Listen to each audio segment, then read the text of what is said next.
মসজিদে অনেক উন্নয়ন করেছে, আজ নওশাদ সিদ্দিকীর উপরে এত রাগ কেন? আমরা মিটিং করলে এত রাগ কেন? আমরা সত্য কথাটা এসে বলে দেব, এদের চুরি করার লাইনটা বন্ধ হয়ে যাবে, এদের ধাপ্পাবাজিটা বন্ধ হয়ে যাবে, তাই এরা বাধা দেয়। বুঝেছেন? আপনার এলাকায় কবরস্থান আছে তো? আরে কথা বলছেন না, ভয় করে আছেন নাকি? যতক্ষণ আমি এখানে দাঁড়িয়ে আছি, যে কথা বলবো আমার দায়িত্বে, কোনো মাইল নাম নেই আপনাদেরকে কিছু করতে পারবে। কি বললাম? এটা আমার ব্যাপার, আমি বলছি, প্রশাসনের সঙ্গে আমি বুঝে নেবো, আইন আমি বুঝে নেবো, আপনাদের টেনশন কে? আপনারা শুনবেন।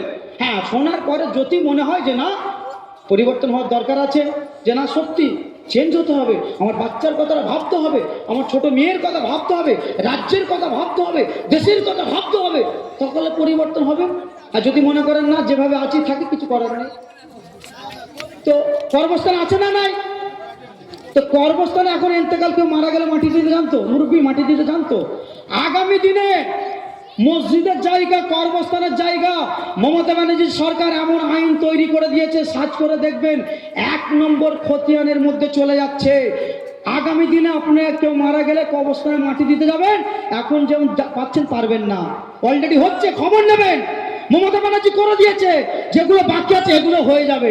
অনেক কর্মস্থান করে দিয়েছে, অনেক ঈদগাহ করে দিয়েছে। মারা গেলে এখন আপনি জানাজা করে মাটি দিতে পারছেন আর পারবেন না, তখন কি করতে হবে জানেন? কালেক্টরের কাছে যেতে হবে, কালেক্টরের কাছে।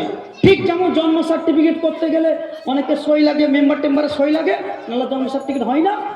ঠিক অনুরূপভাবে কালেক্টরের সই লাগবে। কালেক্টর সাহেব, আমার আব্বা মারা গেছে, আমার বাবা মারা গেছে, আমার জ্যাঠা মারা গেছে, কবরে মাটি দেবো, একটু সই করে দেন। সে যদি সই করে অনুমতি দেয় তবে আপনি মাটি দিতে পারবেন। আপনি কালেক্টরের চেয়ারে যদি শুভেন্দুর মতো কুলাঙ্গার বসে থাকে মুসলিম বিদ্বেষী, মাটি দেবার পারমিশন দেবে?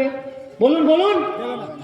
যে ছেলেটা তৃণমূলের বিরুদ্ধে কথা তৃণমূলের হয়ে নওশাদ সিদ্দিকীর বিরুদ্ধে কথা বলছো, 2500 ইমাম ভাতা নিয়ে নওশাদ সিদ্দিকীর বিরুদ্ধে কথা বলছো, আরে খেপা শোনো, তোমার বাপের কবরস্থান বাঁচানোর জন্য নওশাদ সিদ্দিকী লড়াই করছে।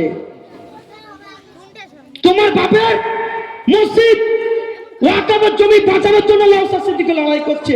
আগামী দিনে তোমার বাপটাকে কি পুড়িয়ে দেবে নাকি নদীতে ভাসিয়ে দেবে? তাদের জন্যই তো নওশাদ সিদ্দিকী লড়াই করছে। ভুল বুঝে কেন বিরোধিতা করছে?